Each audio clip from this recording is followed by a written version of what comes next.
Hello friends, आज आपण conversion of single entry into double entry system या टॉपिकबद्दल थोडीशी इन्फॉर्मेशन पाहणार आहोत.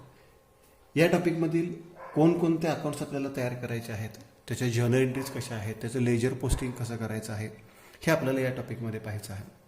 आता सर्वप्रथम सिंगल एंट्री सिस्टीम म्हणजे काय, तर एकेरी नोंद पद्धती. म्हणजे पूर्वी जेव्हा अकाउंटिंगची सुरुवात झाली तेव्हा प्रत्येक ट्रान्झॅक्शनची नोंद करताना काही फक्त पर्सनल अकाउंट आणि कॅश अकाउंट तयार करत होते. म्हणजे प्रत्येक व्यवहाराची नोंद एकाच ठिकाणी एकाच पुस्तकामध्ये करायचे. नॉर्मली कॅशबुक असायचं, कॅशबुकमध्ये नोंद करायची आणि पर्सनल अकाउंट म्हणजे त्या व्यक्तीचं नाव असेल वगैरे तर त्याच्या अकाउंटला नोंद केली जात असे. त्याला एकेरी नोंद पद्धती असं म्हणायचे. त्याच्यानंतर कालांतरी डबल एंट्री सिस्टीम अस्तित्वात आली. त्याच्यामध्ये मग पर्सनल सोबत रिअल अकाउंट, नॉमिनल अकाउंट सुद्धा आपण तयार केले आणि तिथे मात्र प्रत्येक व्यवहाराची 2 ठिकाणी नोंद करत गेलो. आता सिंगल एंट्री म्हणजे काय, तर इट इज ट्रॅडिशनल म्हणजे पारंपरिक म्हणू शकतो, जुनी पद्धती म्हणू शकतो, बरोबर. इनकम्प्लीट म्हणजे अपूर्ण पद्धती किंवा अनसायंटिफिक म्हणजे अशास्त्रीय पद्धती, method of recording business transaction. म्हणजे सिंगल एंट्री ही ट्रॅडिशनल आहे, इनकम्प्लीट आहे, अनसायंटिफिक आहे. याच्या उलट डबल एंट्री ही मॉडर्न आहे, कम्प्लीट आहे आणि सायंटिफिक आहे. मग डबल एंट्री सिस्टीम कशी आहे, it is modern oblique complete और scientific method of recording business transaction. म्हणजे डबल एंट्री पद्धती ही आधुनिक पद्धती आहे, शास्त्रीय पद्धती आहे किंवा पूर्ण पद्धती आहे. कारण की याच्यामध्ये प्रत्येक व्यवहाराची नोंद 2 ठिकाणी केली जाते. सिंगल एंट्रीमध्ये प्रत्येक व्यवहाराची नोंद एकाच ठिकाणी केली जाते. Under single entry system only cash account and personal account, हा पॉईंट लक्षात ठेवा सर्वांनी. सिंगल एंट्रीमध्ये आपण एकच अकाउंट करत नाहीये, तर 2 अकाउंट फक्त तयार करतो, कॅश अकाउंट आणि पर्सनल अकाउंट. म्हणजे इथे रिअल अकाउंट किंवा नॉमिनल अकाउंट आपण मेंटेन करत नाही. Cash account and personal account are maintained and therefore only one effect is recorded in the books of account. बरोबर. त्यामुळे याच्यामध्ये एकच नोंद केली आहे. उदाहरणार्थ रेंट पेड असेल तर रेंट अकाउंट तयार केलं जात नाहीये. फक्त रेंट पेड केलं म्हणजे कॅश जाणार, म्हणजे कॅश अकाउंटला काय होणार आहे, क्रेडिट होणार आहे. परचेस गुड्स, माल खरेदी केला म्हणजे गुड्स अकाउंट मेंटेन करणार नाही आपण, परंतु आपल्याकडून काय केलेले आहे, कॅश केलेले आहे, कॅश अकाउंटला नोंद करणार. परंतु याला सुद्धा एक अपवाद आहे, एक्सेप्शन आहे. काय एक्सेप्शन आहे, paid to creditors, received from debtors etcetera. म्हणजे क्रेडिटर्सना पैसे दिले तर क्रेडिटर्स हा पर्सनल अकाउंट आहे आणि पैसे दिले म्हणजे कॅश अकाउंट. म्हणजे काही ट्रान्झॅक्शनची नोंद सिंगल एंट्रीमध्ये सुद्धा 2 ठिकाणी होऊ शकते. म्हणजेच काय की सिंगल एंट्रीची नोंद आपण एकाच ठिकाणी करतो हे मान्य आहे, परंतु क्रेडिटर्सना रक्कम दिली किंवा डेटर्सकडून रक्कम मिळाली किंवा एखाद्या व्यक्तीला रक्कम दिली, एखाद्या व्यक्तीकडून रक्कम मिळाली तर त्याच्यामध्ये पर्सनल अकाउंट आणि कॅश अकाउंट हे 2 अकाउंट इन्व्हॉल्व्ह असतात. अशाच ट्रान्झॅक्शनची नोंद फक्त 2 ठिकाणी होते. बाकी ॲसेट परचेस असेल, गुड्स परचेस असेल, इन्व्हेस्टमेंट परचेस असेल किंवा सोल्ड असेल तर अशा एंट्रीची नोंद एकाच ठिकाणी केली जात आहे. किंवा खर्चाची रक्कम दिली असेल, उत्पन्नाची रक्कम मिळाली असेल तर अशा व्यवहारांची नोंद सिंगल एंट्रीमध्ये एकाच ठिकाणी केली जाते. आता डबल एंट्री काय आहे, under double entry system all that is personal, real and nominal accounts are maintain. याच्यामध्ये सर्वचे सर्व अकाउंट्स मेंटेन राहतात, पर्सनल, रिअल, नॉमिनल. आणि आपल्याला माहिती आहे की आपण याप्रमाणे गोल्डन रूल्स प्रमाणे त्याचं पोस्टिंग करतो. Debit the receiver, credit the giver, debit what comes in, credit what goes out, debit all expenses and losses, credit all incomes and gains. या पद्धतीने आपण पर्सनल, रिअल आणि नॉमिनल अकाउंटचे रूल्स पाहिलेले आहेत. त्यानुसार आपण डबल एंट्री सिस्टीमचे प्रत्येक ठिकाणी किती इफेक्ट करतो, 2 इफेक्ट करतो. And therefore 2 fold effects of each transaction is recorded. म्हणजे सिंगल एंट्रीमध्ये एकाच ठिकाणी नोंद केली जाते, डबल एंट्रीमध्ये प्रत्येक व्यवहाराची नोंद कमीत कमी 2 ठिकाणी केली जाते. आता या टॉपिकमध्ये आपल्याला काय पाहायचं आहे, तर कन्व्हर्शन म्हणजे रूपांतर. म्हणजे आपल्याला सिंगल एंट्रीचं एक्झाम्पल दिलं असेल. आता सिंगल एंट्रीचं एक्झाम्पल दिलं असेल म्हणजे काय दिलं असेल, आपल्याला नॉर्मली कॅशबुक दिलं असेल, बरोबर, किंवा ओपनिंग बॅलन्स शीट दिले असेल आणि त्याच्यावरून त्याचा इफेक्ट किंवा त्याचे इफेक्ट्स आपल्याला डबल एंट्रीमध्ये करायचे आहेत किंवा वेगवेगळे अकाउंट्स आपल्याला मेंटेन करायचे आहेत. म्हणजे सिंगल एंट्रीचं रूपांतर आपल्याला कशामध्ये करायचं आहे, डबल एंट्री सिस्टीममध्ये करायचं आहे. त्याला आपण म्हणतो conversion of single entry into double entry. In order to convert single entry into double entry, the following steps are required to be taken. आता कोणकोणत्या स्टेप्स घ्यायच्या, सिंपल स्टेप्स आहेत. पहिली स्टेप आहे to open all real and nominal accounts in the books of account. कारण की मी सांगितलं की सिंगल एंट्रीमध्ये फक्त कॅश अकाउंट आणि पर्सनल अकाउंट मेंटेन केलेला असतो, आपण रिअल आणि नॉमिनल अकाउंट मेंटेन करत नाही. मग सिंगल एंट्रीचं रूपांतर जर डबल एंट्रीमध्ये करायचं असेल तर ते राहिलेले 2 अकाउंट्स आहेत. म्हणजे कोणकोणते अकाउंट्स, रिअल अकाउंट आणि नॉमिनल अकाउंट हे आपल्याला ओपन करावे लागतील. त्यानंतर फ्रॉम द सबसिडरी बुक्स म्हणजे कॅशबुक असेल, posting is to be made to respective account. म्हणजे कॅशबुकला समजा सॅलरी असेल, रेंट असेल, परचेस असेल, सेल्स असेल तर त्याची नोंद त्या अकाउंटला आपल्याला करावी लागणार आहे. मग पाहूयात आपण conversion of single entry into double entry system. म्हणजे सिंगल एंट्रीचं रूपांतर डबल एंट्रीमध्ये करण्यासाठी आपल्याला कोणकोणते अकाउंट्स मेंटेन करावे लागतात. तर लक्षात घ्या, आपल्याला खूप सारे अकाउंट्स तयार करायचे आहेत. याच्यामध्ये सर्वात मुख्यतः येईल trading account, profit and loss account आणि बॅलन्स शीट. मग तुम्ही म्हणाल की सर हे सर्व आपल्याला फायनल अकाउंटच तयार करायला सांगितलं आहे. बरोबर आहे, हे फायनल अकाउंट्स आपल्याला तयार करायचे आहेत, पण फायनल अकाउंटसोबत आपल्याला आणखी काही एक्स्ट्रा अकाउंट्स तयार करायचे आहेत. Trading account, profit and loss account and balance sheet हे सर्वप्रथम आपल्याला मेंटेन करावे लागतील. यानंतर debtors account, creditors account, bills receivable account, bills payable account हे सुद्धा अकाउंट्स आपल्याला मेंटेन करावे लागणार आहेत. त्याचसोबत जर उदाहरणामध्ये आपल्याला कॅश अकाउंट दिला नसेल तर कॅश अकाउंट करावं लागेल. ओपनिंग बॅलन्स शीट दिली नसेल तर ओपनिंग बॅलन्स शीट सुद्धा करावी लागेल. म्हणजे साधारण एवढे अकाउंट्स आपल्याला मेंटेन करायचे आहेत. आता नवीन जो क्वेश्चन पेपर फॉर्मॅट आहे त्यानुसार काही एक्झाम्पलमध्ये फक्त डेटर्स क्रेडिटर्स विचारतात, काही एक्झाम्पलमध्ये बिल्स रिसिवेबल डेटर्स विचारतात, काही एक्झाम्पलमध्ये बिल्स पेएबल क्रेडिटर्स विचारतात, काही एक्झाम्पलमध्ये opening balance sheet, closing balance sheet विचारतात, काही एक्झाम्पलमध्ये फक्त trading account, profit and loss account विचारतात, काही एक्झाम्पलमध्ये सर्व अकाउंट्स विचारतात. जसं एक्झाम्पलचं स्वरूप असेल त्याप्रमाणे आपल्याला एक्झाम्पल सॉल्व्ह करायचं आहे. तर पाहूयात आपण, सुरुवात करूयात. आता याच्यामध्ये बेसिक पॉईंट्स कोणकोणते आहेत.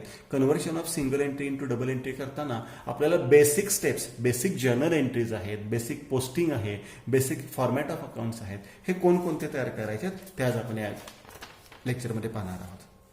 तर सर्वप्रथम आपण आधी जर्नल एंट्रीज बेसिक पाहणार आहोत. खूप सिंपल एंट्रीज आहेत, त्या एंट्रीज तुम्हाला सर्वांना माहिती आहे, परंतु एकदा आपण रिवाइज करूया त्या एंट्रीज, आणि ज्यांना माहिती नसतील त्यांनी त्या एंट्रीज व्यवस्थित नोट डाऊन करून घ्यायच्या आहेत.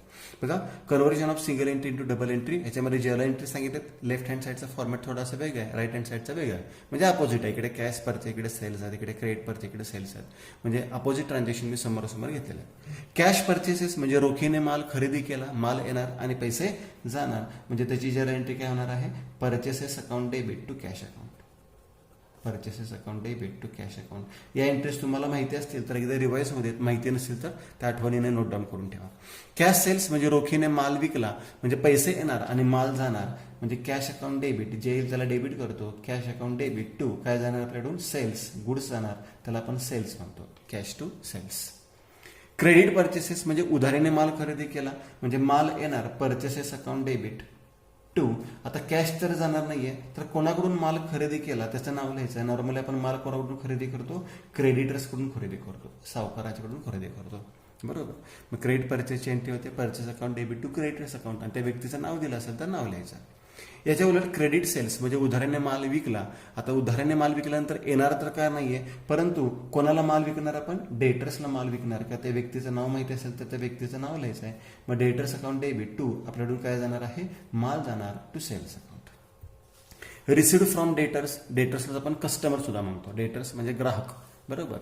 आपण त्याला रुमको म्हणतो डेटर्सला, बरोबर, किंवा आपण त्याला कर्जदार म्हणतो. त्यांना त्याच्याकडून आपल्याला पैसे मिळाले का, ग्राहकाकडून पैसे मिळाले, पैसे मिळाले, रोख रक्कम आली, cash account debit to debtors account, cash account debit to debtors account. आता तुम्ही म्हणाल की फक्त कॅशच मिळते का, नाही. तर इथे पॉईंट लक्षात ठेवायचं, डेटर्स कडून आपल्याला मिळतं, कॅश शब्द वापरलेला नाही, रिसिव्ड शब्द वापरलाय. डेटर्स कडून आपल्याला कॅश सुद्धा मिळते, चेक सुद्धा मिळतो, डीडी सुद्धा मिळतो, किंवा हुंडी सुद्धा मिळते. मग कॅशला तुम्ही बँक सुद्धा म्हणू शकता, बरोबर. बिल्स रिसिवेबल सुद्धा म्हणू शकता. मग बिल्स रिसिवेबल सुद्धा म्हणतो मी, बँक सुद्धा म्हणतो, कॅश सुद्धा म्हणतो. जर तुम्हाला हुंडी मिळाली तर बिल्स रिसिवेबल टू डेटर्स, जर तुम्हाला कॅश मिळाली तर कॅश टू डेटर्स, जर तुम्हाला चेक मिळाला तर बँक टू डेटर्स. या पद्धतीने एंट्री करायची. याच्या उलट पेमेंट टू क्रेडिटर्स, क्रेडिटर्सला आपण सप्लायर म्हणतो, म्हणजे माल पुरवणारा असं सुद्धा म्हणतो. मग क्रेडिटर्सना रक्कम दिली, मग creditors account debit, debit the receiver, ज्यांना पैसे मिळणार आहेत त्याला डेबिट करा, to credit what goes out, काय जाऊ शकतं आपल्याकडून, कॅश. जर आपण चेक दिला असेल तर काय म्हणतो, बँक म्हणतो, चेक किंवा डीडी दिला असेल तर, आणि हुंडी दिली असेल तर काय म्हणतो, बिल्स पेएबल. म्हणजे इथे रक्कम मिळाली कोणत्याही स्वरूपात मिळू देत त्याला डेबिट टू डेटर्स, आणि इतर रक्कम दिली क्रेडिटर्स टू कोणत्याही स्वरूपात देऊ देत त्याला क्रेडिट करायचं आहे, बरोबर. यानंतर परचेस रिटर्न, इथे क्रेडिट परचेसची एंट्री आहे, त्याच्या उलट एंट्री होते. क्रेडिट परचेसची एंट्री काय होते, परचेसेस टू क्रेडिटर्स, त्याच्या रिव्हर्स एंट्री करा, creditors account debit to purchase return, creditors account debit to purchase return. त्याला परचेस रिटर्न सुद्धा म्हणू शकता तुम्ही, किंवा रिटर्न आउटवर्ड सुद्धा शब्द आहे, बरोबर. सेल्स रिटर्न, सेलचे उलट होणार, सेलची एंट्री काय होती, डेटर्स टू सेल्स, माल विकला तो परत आला, मग त्याची एंट्री कशी होणार आहे, sales return account debit to debtors account. Sales return account debit to debtors account. त्याला आपण रिटर्न इनवर्ड सुद्धा म्हणतो. बरोबर. मग परचेस रिटर्नची एंट्री लक्षात ठेवा, सेल्स रिटर्नची एंट्री लक्षात ठेवा. यानंतर डिस्काउंट रिसिव्ड, सूट मिळाली. डिस्काउंट मिळाला, क्रेडिटर्सकडून डिस्काउंट मिळाला, आपल्याला उत्पन्न झालं आपलं. मग एंट्री काय करणार आपण त्याची, creditors account debit to discount account. Creditors account debit to discount account. आणि डिस्काउंट रिसिव्ड आहे म्हणजे आपलं उत्पन्न आहे, किंवा डिस्काउंट रिसिव्ड अकाउंट सुद्धा म्हणू शकता तुम्ही. त्याच्या उलट डिस्काउंट अलाउड, त्याची एंट्री काय होणार आहे, discount account debit to debtors account, किंवा discount allowed account debit to debtors account सुद्धा म्हणतात, किंवा त्याला अलाउन्सेस सुद्धा म्हणतात. त्याला काय म्हणतो आपण, अलाउन्सेस सुद्धा म्हणतो. म्हणजे allowances account debit to debtors account अशी एंट्री होऊ शकते. त्यानंतर आहे बिल्स पेएबल ऍक्सेप्टेड, म्हणजे हुंडी दिली. बघा आता इथे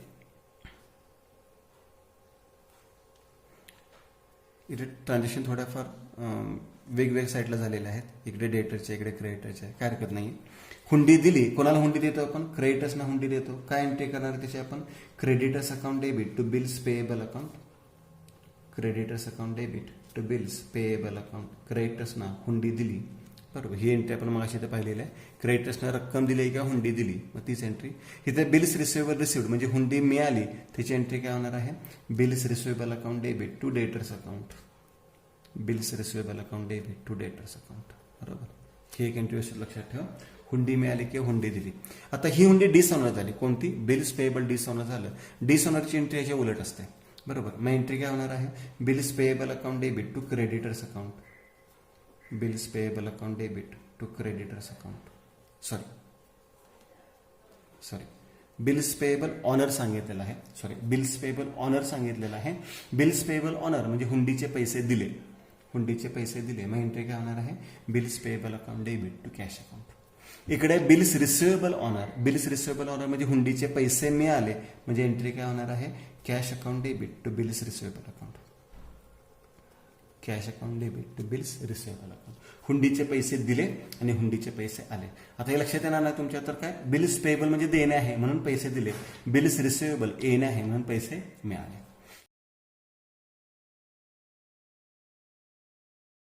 यानंतर आहे बिल्स पेएबल डिसऑनर. मग सांगितल्याप्रमाणे बिल्स पेएबल ऍक्सेप्टेडच्या उलट एंट्री होणार आहे, bills payable account debit to creditors account.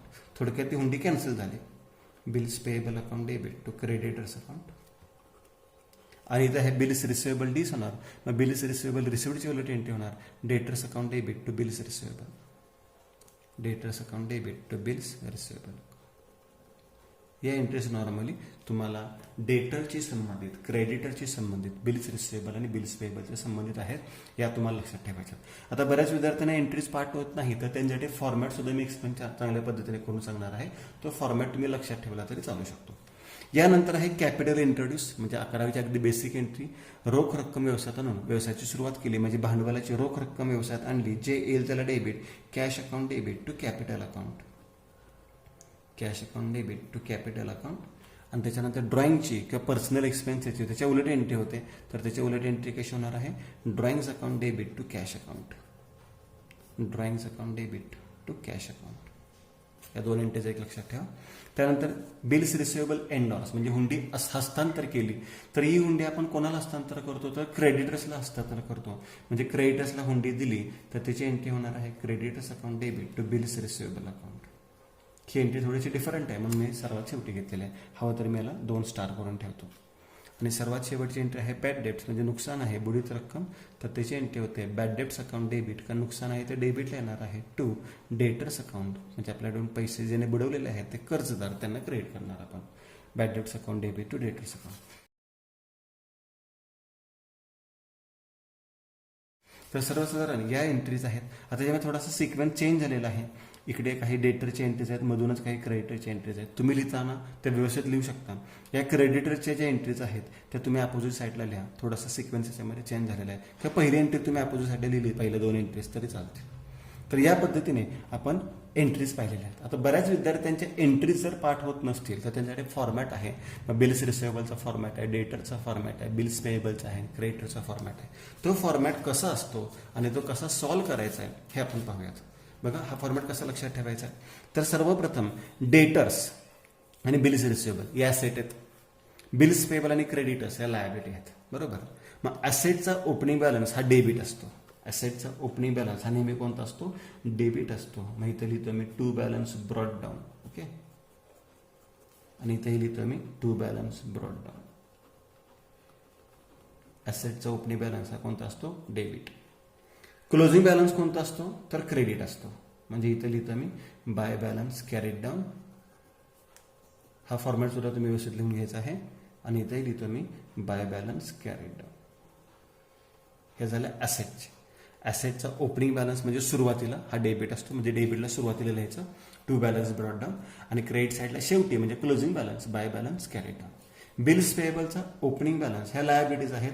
Bills पेएबलचा ओपनिंग बॅलन्स हा क्रेडिट असतो, म्हणजे बिल्स पेएबलच्या क्रेडिट साईडला सुरुवातीला बाय बॅलन्स ब्रॉड डाऊन, आणि क्रेडिटरच्या सुरुवातीला बाय बॅलन्स ब्रॉड डाऊन.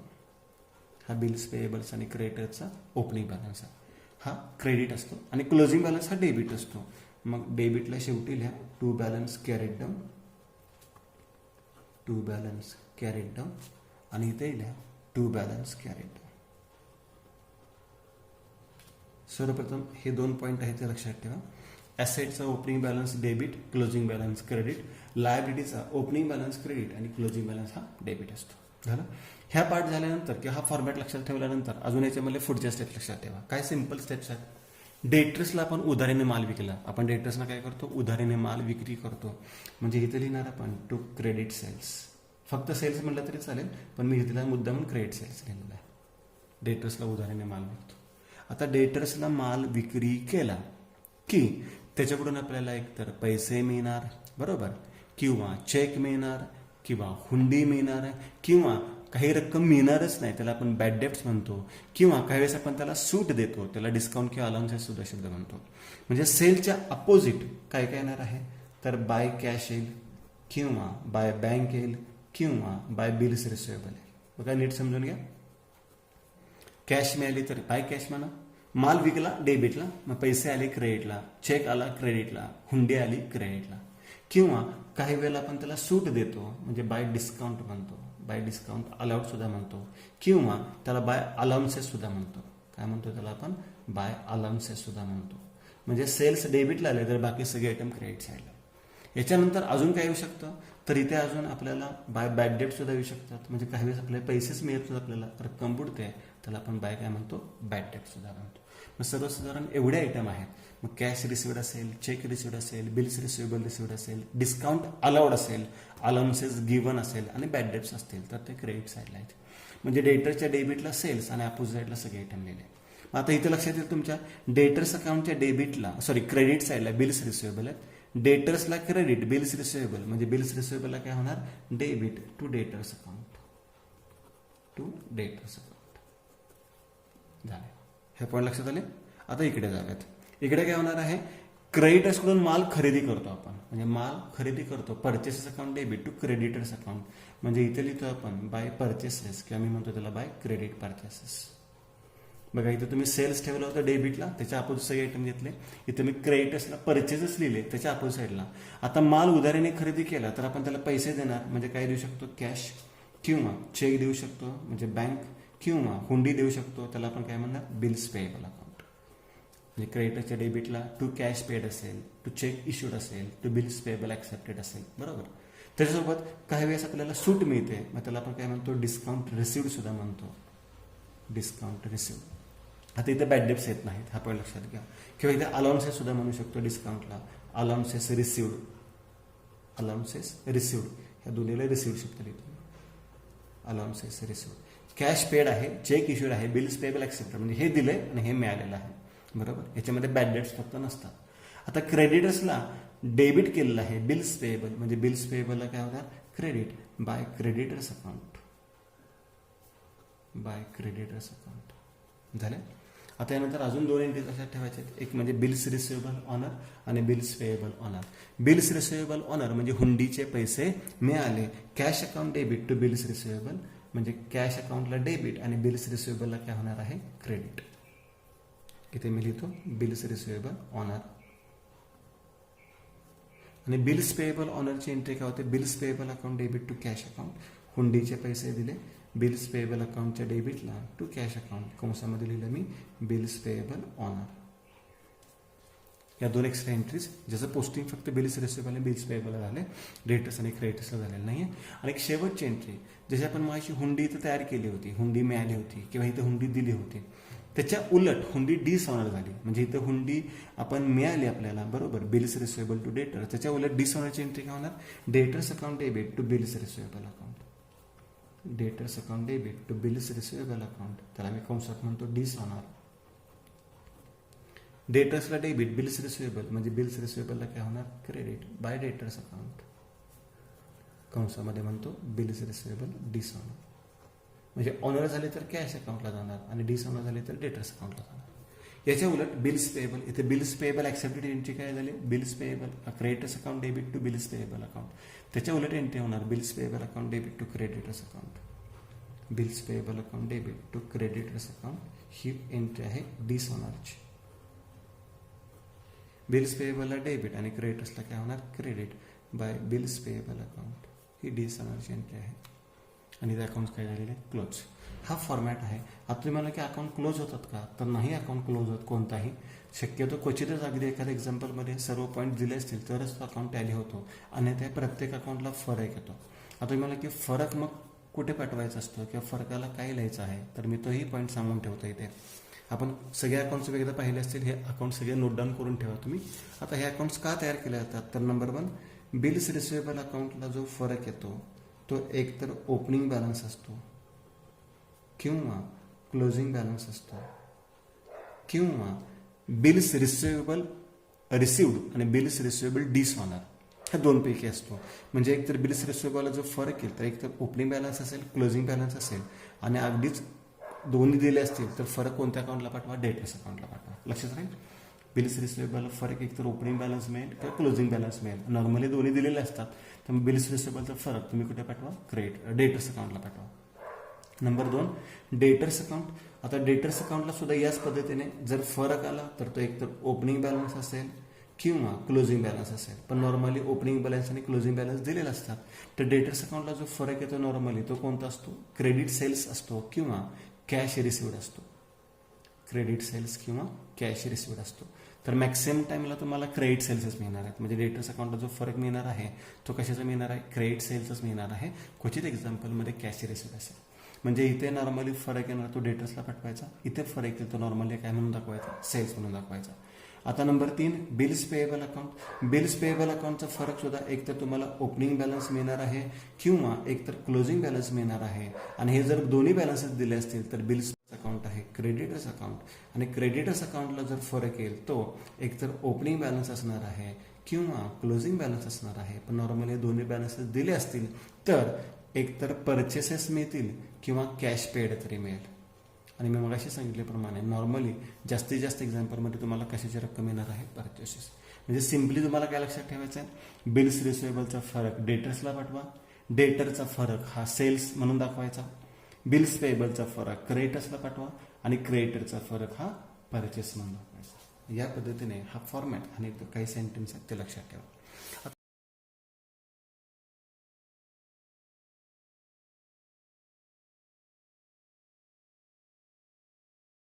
आता यानंतर अजून एक पॉईंट याच्यामध्ये आपल्याला पाहायचा आहे. तो कोणता पॉईंट आहे पहा. ह्याच्यामध्ये आपल्याला जे ओपनिंग आणि क्लोजिंग बॅलन्सेस आहेत त्याचं पोस्टिंग एक करावं लागतं. हे पोस्टिंग खूप मुलांना व्यवस्थित जमत नाही आणि एक्झाम्पलची सुरुवात करतानाच हे पोस्टिंग तुम्हाला करावं लागतं. आता तुम्हाला जे तुम्हाला एक्झाम्पलचं स्वरूप अजूनही माहीत नाही आहे. पुढच्या लेक्चरमध्ये आपण एक एक्झाम्पल पाहणार आहोत, ट्रायल आपल्याला घ्यायचे आहे. तर एक्झाम्पल त्याच्यामध्ये तुम्हाला लक्षात येईलच की आपल्याला काही पोस्टिंग्स करायचे असतात. म्हणजे आपल्याला उदाहरणामध्ये काय दिलेलं असतं, कॅशबुक दिलेलं असतं किंवा कॅश ट्रान्झॅक्शन दिलेलं असतात आणि ॲसेट्स आणि लायबिलिटीचे ओपनिंग आणि क्लोजिंग बॅलन्सेस दिलेले असतात. मग ओपनिंग आणि क्लोजिंग बॅलन्सेस दिले असतील तर त्याचं पोस्टिंग प्रत्येक आयटमचं 2-2 ठिकाणी पोस्टिंग करायचं. तुम्ही असं म्हणाल की फक्त याचा 50चा एकच इफेक्ट करा, 60चा इफेक्ट नाही. तर स्टॉक 50,000चे 2 इफेक्ट करा, 60,000चे 2 इफेक्ट करा. बिल्स रिसिवेबल 8,000चे एक इफेक्ट करा, 2,000चे एक इफेक्ट करा. असे डबल इफेक्ट आपल्याला करायचे आहेत. ते कसे ते पाहूयात आपण. तर सिम्पली पॉईंट सांगतो, ओपनिंग बॅलन्स आहे आणि क्लोजिंग बॅलन्स आहे. तर ओपनिंग बॅलन्स शीटला जाणार, क्लोजिंग बॅलन्स शीटला जाणार. मग ॲसेटला का लायबिलिटीला हे तुम्हाला नावावर लक्षात येईल. तर पहिल्यांदा सिंपल पॉईंट घेऊयात आपण. स्टॉक मालमत्ता आहे, मग ओपनिंग बॅलन्स शीटच्या ॲसेटला बरोबर. बिल्स रिसिवेबल ॲसेट आहे, ओपनिंग बॅलन्स शीटच्या ॲसेटला बघा सिंपल सांगतोय, डेटर्स ॲसेट आहे ओपनिंग बॅलन्स शीटच्या ॲसेटला, बिल्स पेएबल लायबिलिटी आहे ओपनिंग बॅलन्स शीटच्या लायबिलिटीला. मी तुम्हाला इथे कॉमन आयटम दिसेल की ओपनिंग बॅलन्स शीट शब्द वापरतोय. क्रेडिटर्स लायबिलिटी आहे ओपनिंग बॅलन्स शीटच्या लायबिलिटीला, मशिनरी ॲसेट आहे ओपनिंग बॅलन्स शीटच्या ॲसेटला, फर्निचर ॲसेट आहे ओपनिंग बॅलन्स शीटच्या ॲसेटला, आउटस्टँडिंग एक्सपेन्सेस लायबिलिटी आहे ओपनिंग बॅलन्स शीटच्या लायबिलिटीला, प्रीपेड एक्सपेन्सेस ॲसेट आहे ओपनिंग बॅलन्स शीटच्या ॲसेटला, आणि आउटस्टँडिंग इन्कम ॲसेट आहे ओपनिंग बॅलन्स शीटच्या ॲसेटला. लक्षात सगळ्यांच्या. आता नॉर्मली हे 3 आयटम आहेत ते ॲडजस्टमेंटचे आहेत, ते ॲक्च्युली ह्याच्यात मिक्सअप केलेत मी, परंतु ह्याचं पोस्टिंग मी नंतर सेपरेट सांगेन, आधी ह्या आयटमचं पोस्टिंग सांगतो.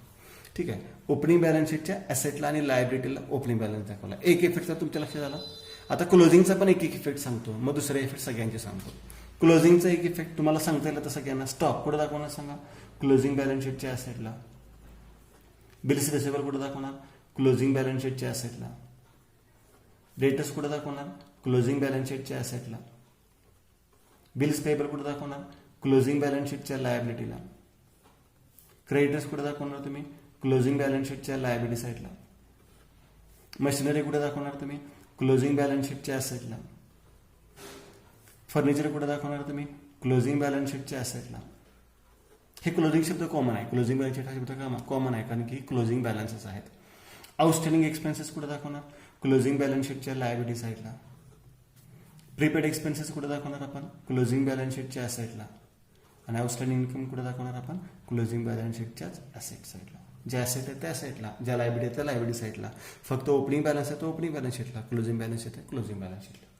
हा एक इफेक्ट सर्वांना सांगताच आला पाहिजे, खूप सिंपल आहे. आता दुसरा इफेक्ट कसं लक्षात ठेवायचं आहे ते समजून घ्या. स्टॉक. आता स्टॉक अकाउंट आपण तयार करत नाही, बिल्स रिसिवेबल करतो, डेटर्स करतो, बिल्स पेएबल करतो, क्रेडिटर्स करतो, स्टॉक अकाउंट तयार करत नाही.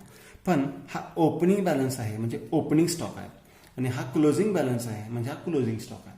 मग ओपनिंग स्टॉक कुठे दाखवतो आपण, तर ट्रेडिंग अकाउंटच्या डेबिटला, आणि क्लोजिंग स्टॉक कुठे दाखवतो तर ट्रेडिंग अकाउंटच्या क्रेडिट साईडला. बघा दोन इफेक्ट तयार झाले का.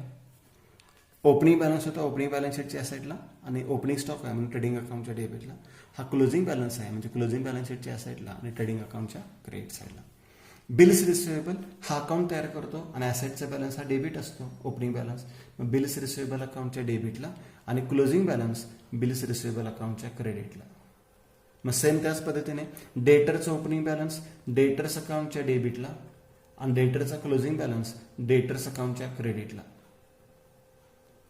बिल्स पेएबलचं ओपनिंग बॅलन्स बिल्स पेएबल अकाउंटच्या क्रेडिटला, ही लायबिलिटी आहे, आणि क्लोजिंग बॅलन्स बिल्स पेएबल अकाउंटच्या डेबिटला. थोडंसं कन्फ्युजन आहे विद्यार्थ्यांचं, हे खूप स्पीडली सांगतो मी कारण की आपल्याला लेक्चर पण वेळेत संपवायचं आहे. तर हे नंतर तुम्ही नोट डाऊन करून ठेवा, एकदा रिवाईज करा, 1-2 वेळा तुम्ही रिवाईज करा, व्हिडिओ परत तुम्ही पाहू शकता, तुम्हाला सगळे पण लक्षात येते. क्रेडिटरचं ओपनिंग बॅलन्स क्रेडिटर्स अकाउंटच्या क्रेडिट साईडला, ही लायबिलिटी आहे, आणि क्लोजिंग बॅलन्स क्रेडिटर्स अकाउंटच्या डेबिट साईडला. मशिनरी. आता मशिनरीचा ओपनिंग बॅलन्स मशिनरी अकाउंट आपण तयार करत नाही, पण हा मशिनरी अकाउंट आपल्याला कधी तयार करावा लागेल जर ओपनिंग आणि क्लोजिंग बॅलन्स वेगवेगळे असतील. तर इथे तुम्हाला ओपनिंग बॅलन्स आणि क्लोजिंग बॅलन्स सेम दिसत आहेत, मग दोन इफेक्ट करायची गरजच नाही आहे कारण की काय चेंजेस झालेलं नाही आहे. त्यामुळे एकच इफेक्ट करू शकता तुम्ही. केव्हा एक इफेक्ट करू शकता, जर ओपनिंग आणि क्लोजिंग बॅलन्स काय असतील सेम असतील. तर ओपनिंग बॅलन्स ओपनिंग बॅलन्स शीटला दाखवा, क्लोजिंग बॅलन्स क्लोजिंग बॅलन्स शीटला दाखवा. बरोबर. आता फर्निचरचंही तसंच आहे, परंतु फर्निचरचा ओपनिंग बॅलन्स वेगळा आणि क्लोजिंग बॅलन्स वेगळा आहे. इथे मात्र दोन इफेक्ट करावे लागतील. मग तुम्हाला फर्निचर अकाउंट तयार करावं लागेल. मग ओपनिंग बॅलन्स फर्निचर अकाउंटच्या डेबिटला ॲसेट आहे म्हणून, आणि क्लोजिंग बॅलन्स फर्निचर अकाउंटच्या क्रेडिट साईडला. बघा फर्निचर अकाउंटच्या डेबिटला आणि फर्निचर अकाउंटच्या क्रेडिटला, कारण की दोन्ही बॅलन्स काय आहेत वेगवेगळे आहेत. यानंतर आउटस्टँडिंग एक्सपेन्सेस ही ॲडजस्टमेंट आहे. बरोबर. चालू वर्षाच्या आउटस्टँडिंग नेहमी काय करतो आपण ॲड करतो, आणि मागील वर्षाच्या आउटस्टँडिंग नेहमी काय करतो लेस करतो. चालू वर्ष म्हणजे क्लोजिंग आणि मागचं वर्ष म्हणजे ओपनिंग. मग चालू वर्षाच्या आउटस्टँडिंग काय करतो आपण ॲड इन एक्सपेन्सेस, आणि मागच्या वर्षीचे काय करतो मग आपण लेस फ्रॉम एक्सपेन्सेस. झाले दोन इफेक्ट. प्रीपेड नेहमी लेस करतो, मग चालू वर्षाचे प्रीपेड काय करणार आपण less from in expenses, less from expenses, आणि मागील वर्षाचे प्रीपेड काय करणार आपण ॲड इन एक्सपेन्सेस. बरोबर. आउटस्टँडिंग नेहमी ॲड करतो, प्रीपेड नेहमी काय करतो, लेस करतो. आणि चालू वर्षाचे ॲड लेस करतो, मागच्या वर्षाचे अपोजिट करतो. आणि शेवटचा आयटम आहे आउटस्टँडिंग इन्कम. आउटस्टँडिंग इन्कम नेहमी काय करतो, चालू वर्षाचा ॲड करतो, ॲड इन इन्कम. आणि मागच्या वर्षीचा काय करणार मग, लेस फ्रॉम इन्कम. म्हणजे यातले जे ॲडजस्टमेंट आहे ते ॲडजस्टमेंटचे पण दोन इफेक्ट मी तुम्हाला इथे सांगितलेले आहेत. मी या पद्धतीने हे जे ॲडजस्टमेंट्स आहेत, हे जे पोस्टिंग आहे, हे तुम्हाला व्यवस्थित करायचं आहे. बघा पुन्हा एकदा रिवाइज करतो मी. काय काय ह्याच्यामध्ये महत्त्वाचं पाहिजे तुम्हाला, तर आधी सिंगल एंट्रीचं डबल एंट्री करताना आपल्याला कोणकोणते पॉईंट्स करायचे होते ते. त्याच्यामध्ये काही बेसिक जनरल एंट्रीज आहेत, त्या एंट्रीज तुम्ही परफेक्ट करा. त्याच्यानंतर अकाउंट्स आहेत, त्या अकाउंट्स कोणकोणते मेंटेन करायचे आहेत त्याचा फॉर्मॅट व्यवस्थित लक्षात ठेवा. आणि सर्वात महत्त्वाचा पॉईंट आहे तो हा पोस्टिंगचा आहे. हा पोस्टिंगचा पॉईंट पुन्हा तुम्ही रिवाइज करून बघू शकता. हे जे पोस्टिंग आहे हे प्रत्येक एक्झाम्पलमध्ये तुम्हाला सुरुवातीला करणं आवश्यकच आहे. आता त्याच्यामध्ये वेगवेगळ्या प्रकारचे एक्झाम्पल्स असतात, साधारण 4 ते 5 प्रकारचे एक्झाम्पल्स आहेत. ते एक्झाम्पल्स आपण पुढील लेक्चरपासून पाहणार आहोत. थँक्यू.